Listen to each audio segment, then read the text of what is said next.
محدثین کی، فقہا کی، اسلامی علوم کے ماہرین کی، یہ کیسے ممکن تھا کہ وہاں مدرسہ نہ ہو؟ اب جو مجھے بات کہنی ہے، بڑے احترام کے ساتھ بڑے جلیل القدر علماء یہاں بیٹھے ہوئے ہیں، ان کے پورے احترام کے ساتھ مجھے بات یہ کہنی ہے کہ مجھے بہت ڈر لگتا ہے بات کہنے سے۔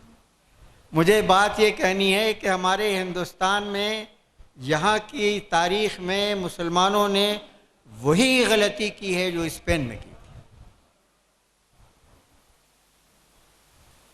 اسپین کی غلطی یہ نہیں تھی کہ وہاں کوئی علماء، جلیل القدر علماء، باکمال علماء نہیں پیدا ہوئے۔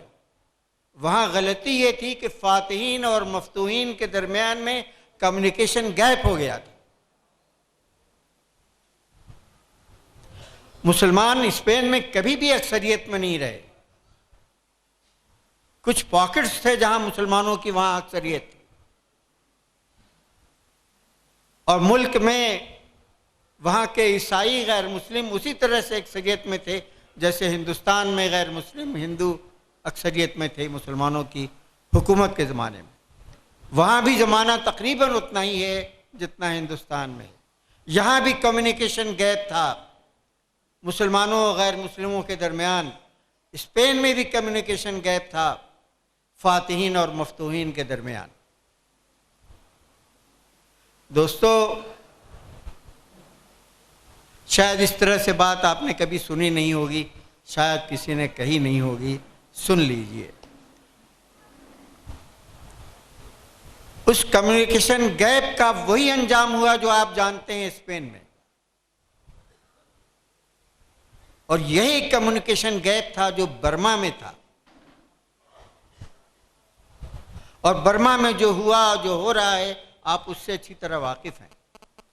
اس کی بنیادی وجہ، اصل وجہ، اساسی وجہ یہ تھی کہ مسلمانوں اور غیر مسلموں کے درمیان میں ارتباط نہیں تھا، تعلقات نہیں تھے، روابط نہیں تھی، کمیونیکیشن گیپ تھا، اور کمیونیکیشن گیپ کی وجہ سے دعوت کا کام جیسے ہونا چاہیے تھا، وہ دعوت کا کام، اسلام کے تعارف کا کام نہیں ہوا۔ اسپین میں نہیں ہوا، ہندوستان میں نہیں ہوا، برما میں نہیں ہوا۔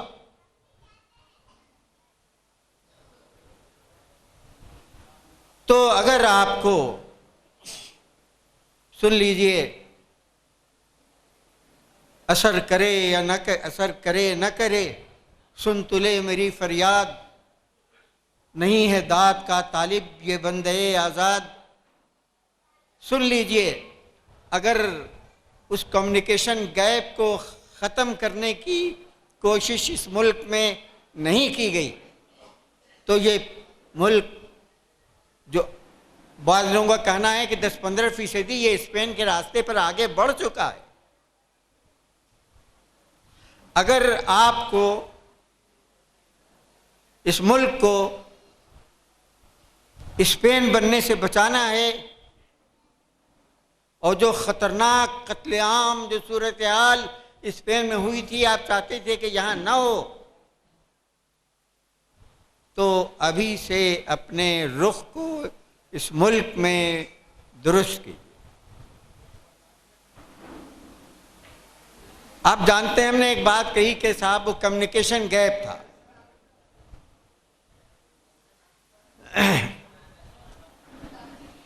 خواجہ عارف الدین صاحب محترم، آپ حضرات سن لیں ہماری بات کو۔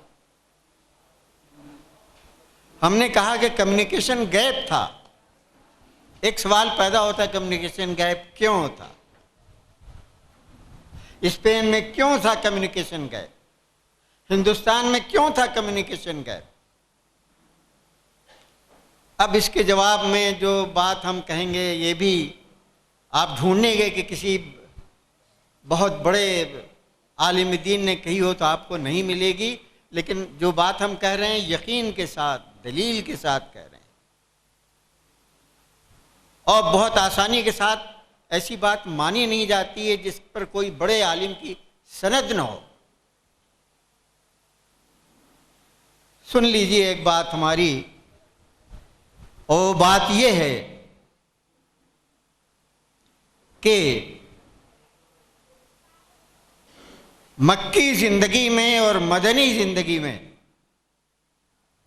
جس طرح سے مسلمانوں اور غیر مسلموں کے درمیان میں روابط تھے، اور جس طرح سے پہلا پرائمری کام دین کے تعارف کا تھا، دین کی تبلیغ اور دعوت کا تھا،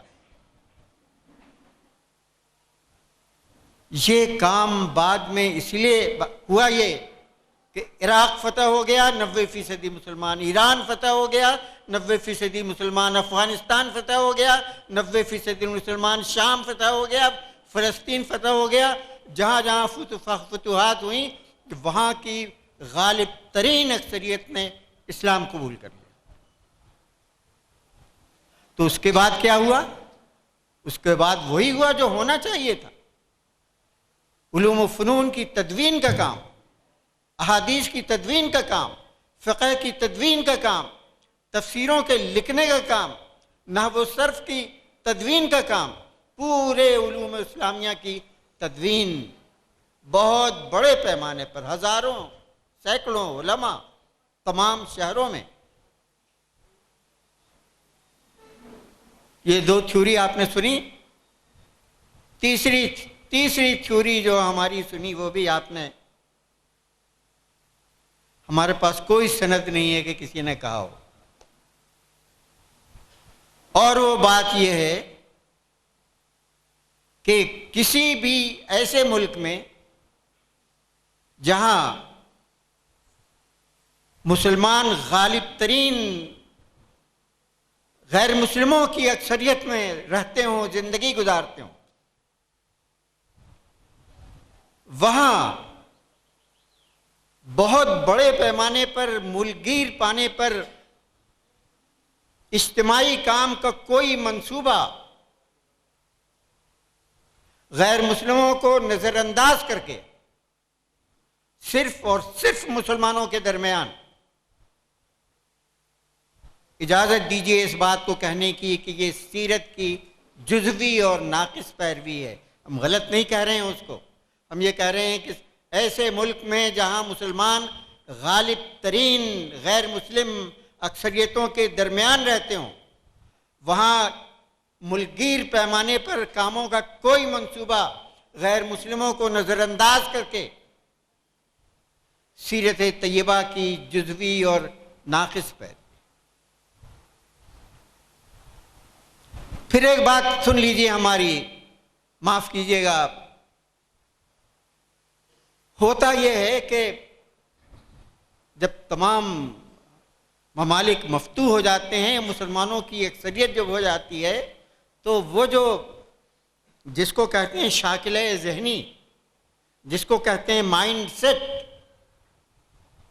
تو وہ مسلمانوں کا مائنڈ سیٹ جو بنتا ہے یہ وہ نہیں ہوتا ہے جو مکی زندگی اور مدنی زندگی کا ہے، یہ وہ ہوتا ہے جو عراق میں تھا، جو شام میں تھا، جو سیریا میں تھا، جو فلسطین میں تھا، جو مصر میں تھا، جو عرب ملکوں میں تھا، اور مسلمان وہاں سے تمام دنیا میں اسی مائنڈ سیٹ کو لے کر کے آئے۔ وہ مائنڈ سیٹ جس میں مکی جو تشکیل نہیں پایا ہے مکی زندگی سے، وہ مائنڈ سیٹ جو تشکیل نہیں پایا ہے مدنی زندگی سے۔ اسپین میں یہی ہوا کہ وہ مائنڈ سیٹ نہیں تھا جو سیرت طیبہ کے گہرے مطالعے سے بنتا ہے، بلکہ وہ مائنڈ سیٹ تھا جہاں علوم و فنون کا ارتقاء ہوتا ہے، جو دوسری تیسری صدی میں جو علوم و فنون کے ارتقاء کا زمانہ ہے، اس سے وہ مائنڈ سیٹ تیار ہوا۔ اور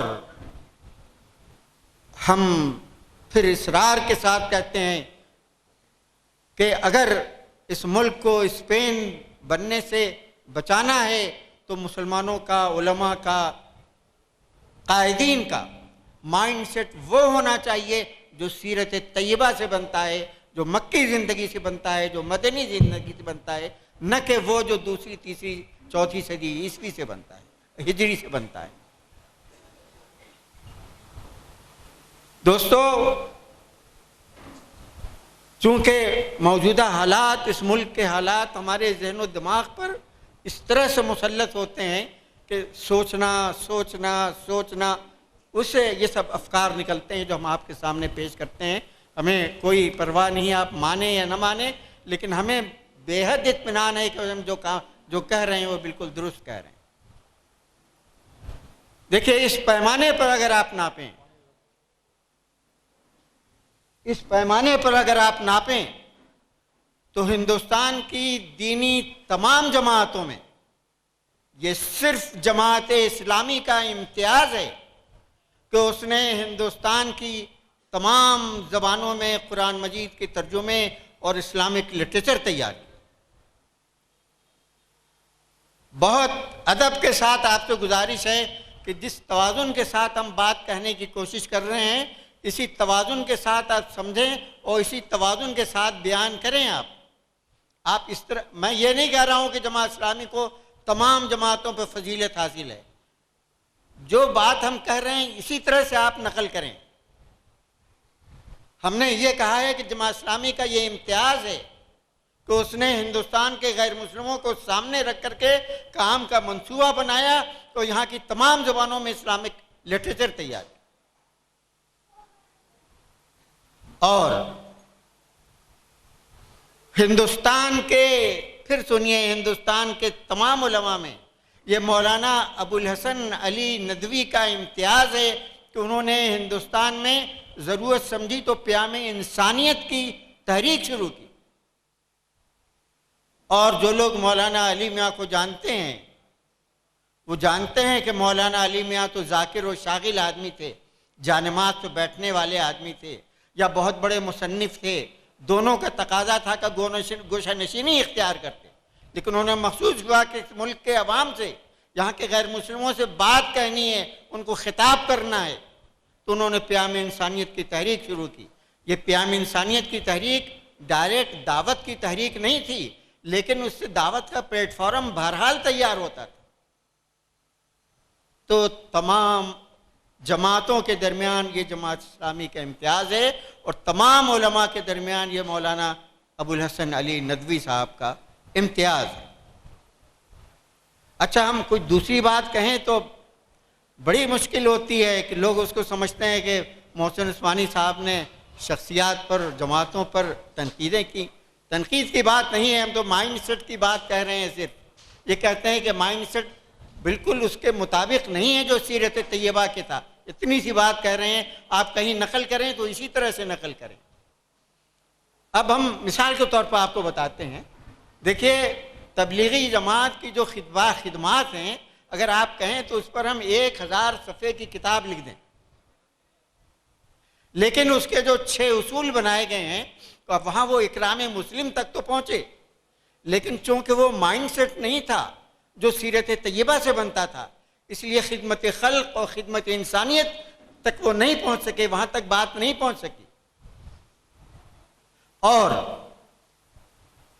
یہاں ہمارے علماء اکرام دارالعلوم دیوبند کے فارغین بیٹھے ہیں اور ہم نے بھی دارالعلوم دیوبند میں تعلیم حاصل کی ہے، لیکن ہم آپ کو بتائیں کہ حضرت مولانا قاسم نانوتوی نے اور دوسرے اکابر نے جو سینکڑوں دینی مدارس قائم کیے، ان کے ذہن میں یہ بات نہیں تھی کہ ہمیں ایسے علماء تیار کرنے ہیں جو غیر مسلموں کو خطاب کر سکیں، جو ان کے اعتراضات کا جواب دے سکیں، جو ان کی زبان میں. قرآن کہتا ہے وَمَا أَرْسَلْنَا مِن رَّسُولٍ إِلَّا بِلِسَانِ قَوْمِهِ. آخر یہ کیسے علماء دین ہیں جو